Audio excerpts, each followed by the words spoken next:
பாபா பிள்ளைகளாலே உருவாக்கப்பட்டது என்று சொன்னால் மிகையாகாது.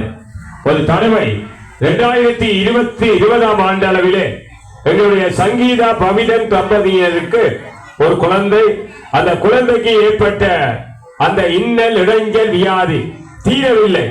ஆகவே அவர்கள் பாபாவுடன் சரண் புகுந்தார்கள். அந்த குழந்தை நிகிதா என்று சொல்லுகின்ற குழந்தை சுகம் பெற்றது. அதுதான் ஆரம்ப அற்புதம். அதில் இருந்து பாபாவினுடைய வழிபாடுகள் மிகச் சிறப்பாக நடைபெற தொடங்கி இருக்கிறது. இந்த அழகான சாவல்கட்டு கிராமத்திலே ஒரு ஆலயத்தை பார்க்கிறோம். இந்த ஆலயத்தை எல்லாம் வடிவமைத்திருப்பவர்கள் பட்டதாரிகள் என்று சொன்னால் மிகையாகாது.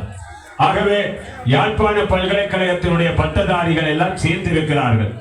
இந்த சிலைகளை எல்லாம் செய்தளித்திருக்கிறார் கவுதம் என்று சொல்லுகின்ற கலைஞர். ஆகவே அவர் ஒரு பட்டதாரி, இருவாலை மண்ணை சார்ந்தவர்.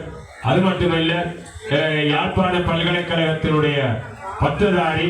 இந்த ஆலயத்தினுடைய வர்ணப்பூச்சு வேலைகளை எல்லாம் மிகச் சிறப்பாக நிறைவேற்றி இருக்கிறார்.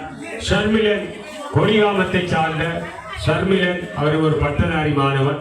ஆகவே இந்த அழகான ஒலி அமைப்பிலே எங்களுடைய தேசத்தினுடைய புகழ் மூத்த ஷர்மிகன் அவர்கள் இதை நெறிப்படுத்திக் கொண்டிருக்கிறார்கள்.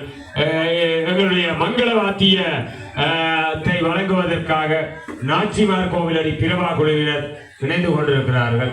ஆகவே மிக அழகாக அற்புதமாக இந்த சுவிஸ் நாட்டிலே இருந்து